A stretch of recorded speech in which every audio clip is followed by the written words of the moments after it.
Jebenu ndị ọma Umunwanyi eje obodo Umunwanyi mana ife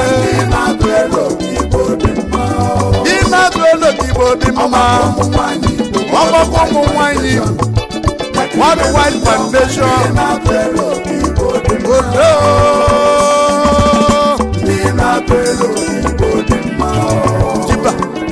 Jiba Idokwa nukunu jiyo Welekwani agaba n'ilu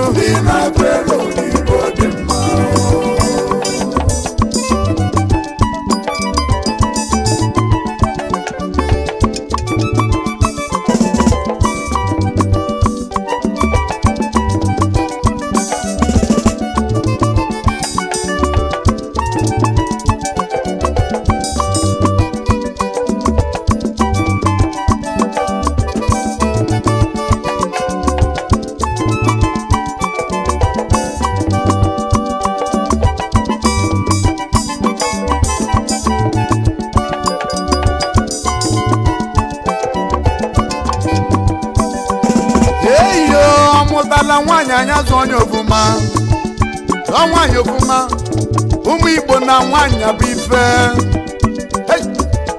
ọ bụrụgodị nwa onye ọzọ zụọ onye aka nwa gị na nwaanyị gwa akwụkwọ ofuma ọ gụsịpụta ọlụbọọlụ oyibo ọlụbọọlụ ịmala na nwaanyị bụ ife ụfọdụ ụmụ nwaanyị na-abụ prezidenti ma ọ gọvanọ olo ịmakwa na nwaanyị na-arụ minista maọbụ ambasadọ leenụ ụmụ nwaanyị Igbo ike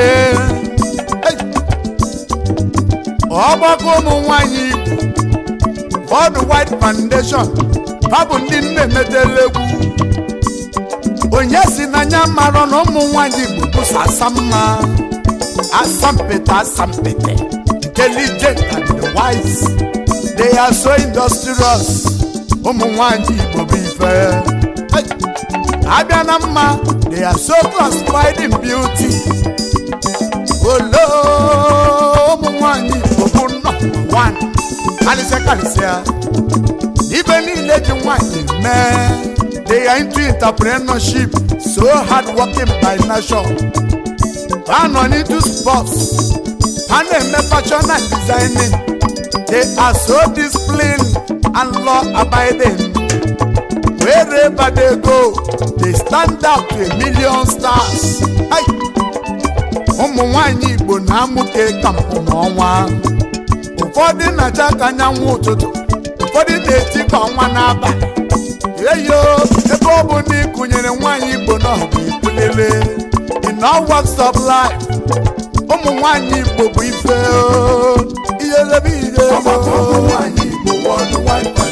Worldwide Foundation.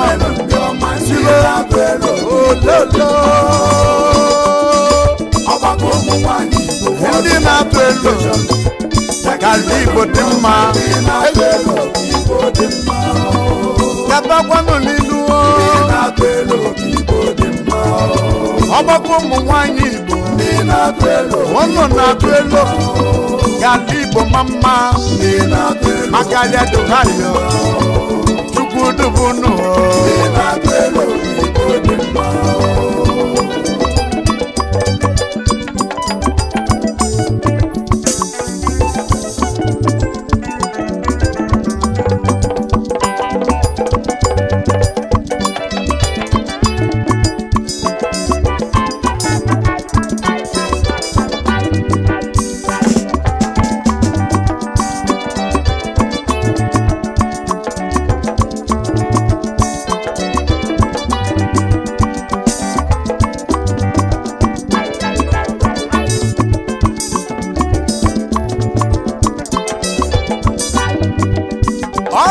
politicians, all governors, and their first ladies, senators and House of Rep members, Olo and State House of Assemblies. Igwe niile nọ n'ala Igbo, eze ndị Igbo niile, unu nugo eze unu, na ndị President General niile, women organizations, home and diaspora, all waiting Igbo sons and daughters across the globe. Ogbako Umunwanyi Igbo na-akpọ ka onye ọbụla tinye aka ka onye were nya wete ala Igbo dị mma ọzọ, ala Igbo mama bụrụ Dubai of Africa. Without the federal government, anyị bụ Igbo mewolibe. Ogbako Umunwanyi Igbo worldwide na-ebe onye ọbụla tinye aka ụmụ Igbo ka imezie ebe anyị na mmiri dọrọ na-eju n'elu ụwa ọdọrọkwa nkịta n'okokporo gbagharịcha tụọla na-eche ya olo ụna anụghị ife mụ na-ekwu ebe ọ bụ n'isi kpatakwuo were anya be nna gị ịrụba faktrị rụsịa were head office were anya ụlọ n'ofu capital South East tinye head office gị n'ọba aka mela azụ wee gba nkụlụkụ ụmụ Igbo olo ngozi dịrị nọọsị motos na ndị ọdịganya ndị head office ha nọ n'ala Igbo jisie nna ike na-elekwana anya n'azụ ọkwa mba ụwa niile na-achọzi nọọsị motos abịa ya ka mụ na-ebe onye ọbụla achịla arụrụ onye ụlọ maka egbusi arụrụ achịla n'ụlọ ya ghọrọ mkpụrụ Igbo ndị nwe m. Ogbako Umunwanyi Igbo Worldwide Foundation dị na-abụ ụlọ ọma okorobịa ịrụsi ụlọ ka ezighi ete tinyeke n'ọkụ gbalịa gbakọ mmiri na ọ bụ ife ndị abụdo mepe ga-agụrụ ụlọ ụmụ Igbo ga-agụrụ ụlọ nkwụtọrọ anyị na mba jọka. Ogbako Umunwanyi Igbo Worldwide Foundation ma na-adụ elu dị mma Igbo dị mma.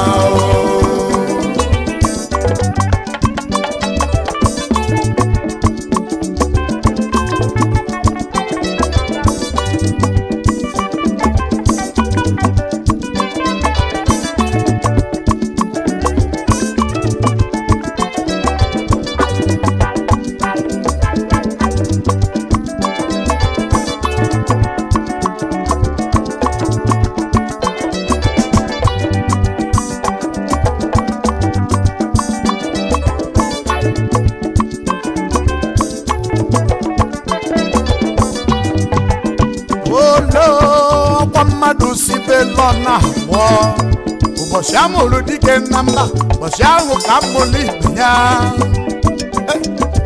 ọkwa nkụ dị na mba na-eghele mba nne ala Igbo be anyị ka anyị jee ekele odogwu nwanyị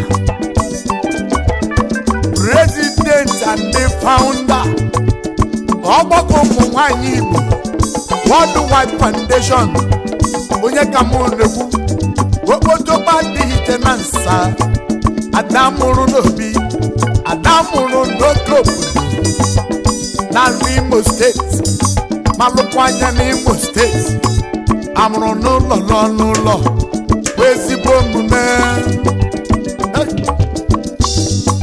Ifeọma Caroline ọkpara nwa dike achala ugo nwanyị mma ndondada adamụrụ n'ite na nsa n'Osu local government ka amụrụ ezigbo ada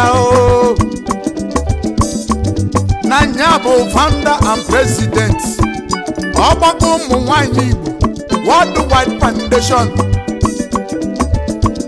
ya bụkwa founder and president Chiagoziem Children Care Support Incorporation USA na Nigeria founder president Ladies of Virtue and Integrity NGO nwanne Mizinka Solo Star able founder and president Chimelem Star Football Club Limited Indioma founder and president Umunwanyi Igbo Media nwanne m onye nwere gị nwere mmadụ founder and president Diplomatic Rank International LLC a United States of America. Diplomatic prime, ezi nwanyị dị mma, agbala fulugbo efi, abada nwere onye ọ na-ekwesị. Nwanne m ugolibe, n'ọbụla mmadụ mere gị ya, ọ bụ Chukwu na-eme o, onye tinyere ndụ ya golibe. Ezi adịghị ike na nsa, adakada, mizika solo na gọlọ ya ọfọ, ife menaghị, n'ojije na ọlụla gị, na pancha ga-abụrụ gị ngọzi, ịbụrụ m Igbo n'anya Galisia.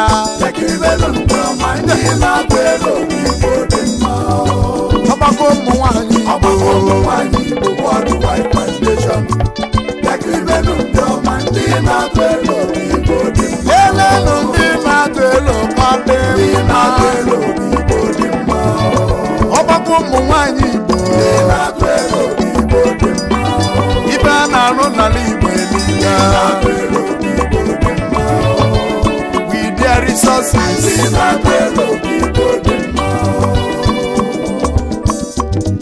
Informatic Caroline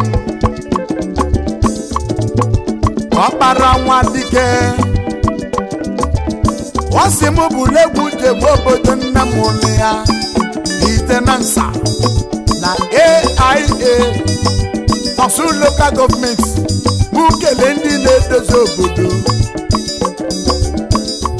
ndị na-eme ka obodo dị mma na fajito kafaji na nya na-ekene ndị eze niile na ndị onowu ọ dị PGs unu jisikwa ike agaghịkwa na nwenwe na nne m onye n'elu AIA ọ sịkwa m ụgwọ unu onye ji n'ụjọ gaa na-ekwo n'elu na-emelu mmadụ na ide adị akali onye nwe ọjị mbịala ọ na-abụ eze bụ onye ọzọ anya ga-agbapụ na banye onye ọbụla tinye aka ala Igbo dị mma ọzọ ka AIA ma mma Ọsụ gaba n'iru ọrụ n'Imo steeti maba mma anyị golibe ka anyị mepe ụwa ka anyị si eme ka anyị na-eti mmanwụ na-aṅụrụ nkwụ elu anyị na nkwụ ngwọ wee na-agwọrị apịtị ife nlacha na ife ntanta obodo anyị obodo ọma Ọsụ na-atọ ụtọ Ọsụ local gọọmenti nọ na-atọ ka mmanụ aṅụ ala ite na nsa wee tọkalị ya AIA obodo ọma chipụrụ n'anya anyị sị n'ojisike Worldwide Foundation.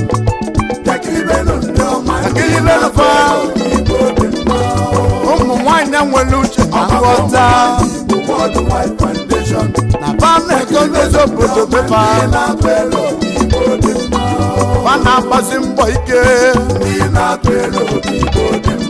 obodo be nna ba bụrụ obodo udo ndị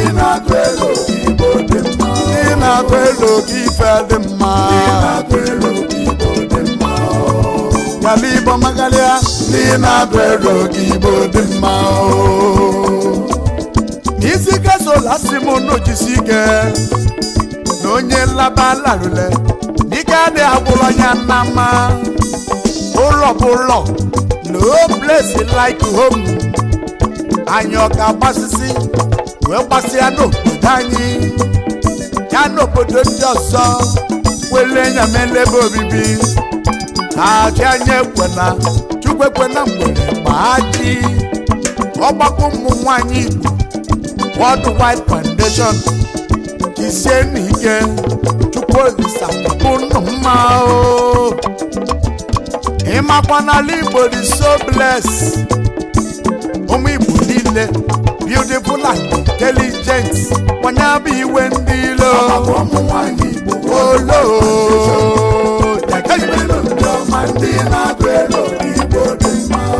ọgbakọ ụmụnwaanyị Igbo Worldwide Foundation. Ono Obioma, Ife Menunu Nelowa, Umunwanyi Weluche, Nipama Nadema, Rezo Jisi Wike,